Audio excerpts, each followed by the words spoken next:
L'arrestation de Damana Adiapikas, vice-président du PPACI, annoncée par le prophète Ilipada avant qu'elle ne se produise, secoue la Côte d'Ivoire. Entre politique et spiritualité, le peuple s'interroge. Et si ces prophéties disaient vrai? Et si, au-delà des prisons, c'était la libération du pays tout entier qui se préparait? L'arrestation de Damana Adiapikas n'est pas seulement un événement politique. C'est un choc symbolique, une blessure supplémentaire dans le cœur d'une nation qui saigne déjà depuis trop longtemps. Mardi 4 novembre 2025, à Bingerville, le vice-président du Conseil stratégique et politique du PPACI a été arrêté par la police nationale. Certains disent que c'était prévisible, d'autres parlent de manœuvres politiques. Mais au-delà des analyses froides, il y a cette dimension spirituelle que beaucoup refusent encore de regarder en face, celle des avertissements du prophète Ilipada, qui avait annoncé cette arrestation. Et si cette prophétie, aujourd'hui réalisée, n'était qu'un signe annonciateur d'un bouleversement plus grand à venir? Nous sommes nombreux à nous interroger. Que devient une révolution quand ses figures les plus emblématiques tombent les unes après les autres? Que devient un peuple quand ses espoirs sont arrêtés, emprisonnés, réduits au silence? Et que devient la foi des Ivoiriens, quand même ceux qui parlent au nom de Dieu semblent se heurter à la dureté des puissants? Ce qui se joue aujourd'hui dépasse la simple arrestation d'un homme. C'est une lutte entre deux forces, celle d'un pouvoir politique qui s'accroche et celle d'un peuple qui aspire à la liberté. Damana Pikas, que certains aiment détester, reste pourtant un symbole. Un homme qui, depuis des années, incarne cette Côte d'Ivoire rebelle, cette Côte d'Ivoire qui refuse de se soumettre, même quand tout semble perdu. En 2010, il avait défié le monde en proclamant la victoire de Laurent Gbagbo, symbole de la souveraineté bafouée. 15 ans plus tard, il est encore là, debout, fidèle à cette idée que la dignité d'un peuple ne se négocie pas. Son arrestation, donc, n'est pas anodine. C'est le message clair d'un régime qui veut étouffer toute voix discordante, tout souffle de résistance. Mais ce qui interpelle le plus, c'est le silence. Le silence du PPACI. Le silence de ceux qui, hier encore, brandissaient le drapeau de la liberté, mais qui aujourd'hui semblent s'être résignés à composer avec le pouvoir. Ce silence-là blesse plus que les menottes. Car il dit tout de la dérive d'un parti qui se cherche entre compromis et trahison, entre prudence politique et perte d'âme. Oui, nous, militants, sympathisants, simples citoyens, ressentons une profonde désillusion. Non pas parce que nous avons cessé de croire en la lutte, mais parce que nous voyons ceux qui étaient censés la porter perdre le feu sacré. Laurent Gbagbo, notre président historique, demeure un symbole fort dans nos cœurs. Mais son retour de là n'a pas apporté la libération espérée. Il a ramené la paix, certes, mais une paix tiède, une paix d'arrangement, une paix sans justice. Pendant que nos camarades croupissent encore dans les prisons, pendant que les voix du peuple sont traquées, on nous parle d'élections législatives, d'alliances, de réconciliation. Mais quelle réconciliation peut-il y avoir sans vérité? Quelle paix sans justice? Et voilà que dans ce vide moral surgissent les prophètes. Des hommes comme Ilipada, qui, loin des calculs politiques, rappellent que la lutte n'est pas seulement terrestre. Depuis des mois, il parlait. Il avertissait. Il annonçait l'arrestation de Damana Pikas. Peu l'ont pris au sérieux. Certains l'ont traité de charlatan, d'autres de manipulateur. Et pourtant, voilà que la prophétie s'accomplit.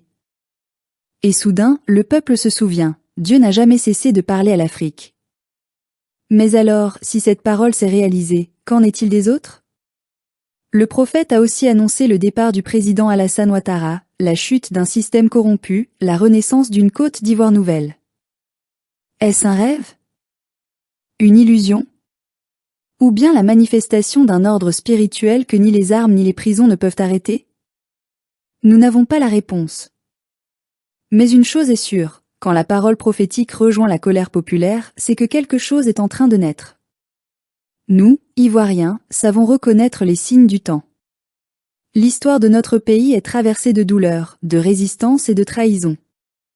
Nous avons vu des hommes tomber, des régimes se croire éternels, des peuples pliés sans jamais rompre. Et toujours, au bout du tunnel, la lumière finit par percer. Le pouvoir actuel, malgré ses moyens, malgré son appareil répressif, malgré le soutien des puissances étrangères, sent la peur monter. Car la peur n'est pas seulement du côté du peuple. Elle est aussi du côté de ceux qui craignent de perdre leurs privilèges. Mais soyons justes, le RHDP n'est pas seul responsable de notre malheur.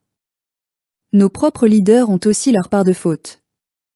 Quand la lutte devient une carrière, quand la parole du peuple se transforme en discours de salon, quand on remplace la ferveur par le calcul, alors la révolution s'éteint. Gbagbo, Thiam, Picasse, tous ont porté un rêve, mais ce rêve s'est dilué dans les compromis, dans les divisions, dans les ambitions personnelles. Pendant ce temps, le peuple souffre. Pendant ce temps, la jeunesse s'enfuit. Pendant ce temps, le pays se vide de son âme.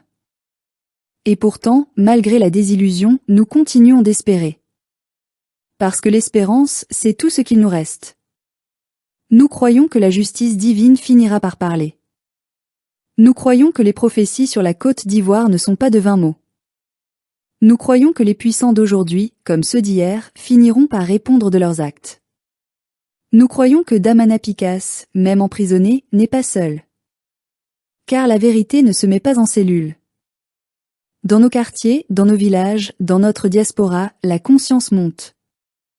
Une conscience politique, spirituelle, panafricaine. Nous savons désormais que la bataille ne se joue pas seulement dans les urnes ou dans les palais. Elle se joue dans les cœurs. Et ce cœur ivoirien, malgré tout, bat encore fort. Il bat pour la justice. Il bat pour la liberté. Il bat pour la dignité africaine. Alors, que deviendra la révolution?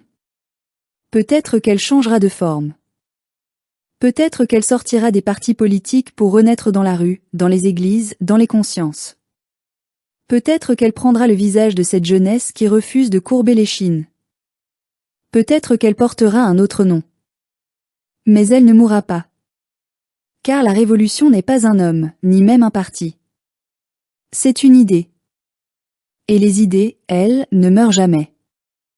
L'arrestation de Damana Picasse n'est donc pas la fin. C'est un rappel. Un rappel que le pouvoir continue d'avoir peur. Un rappel que la vérité finit toujours par surgir. Un rappel que la prophétie, parfois, se confond avec la justice.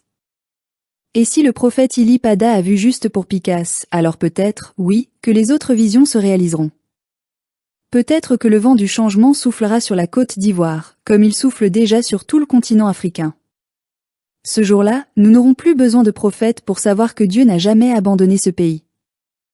Nous le verrons dans les regards du peuple, dans les chants de nos enfants, dans la lumière de nos aubes nouvelles. Ce jour-là, la Côte d'Ivoire sera enfin libre, libre des chaînes visibles et invisibles, libre des trahisons, libre de la peur. Et alors, nous pourrons dire, la main sur le cœur, les prophéties ne mentent pas, quand elles sont portées par la vérité du peuple.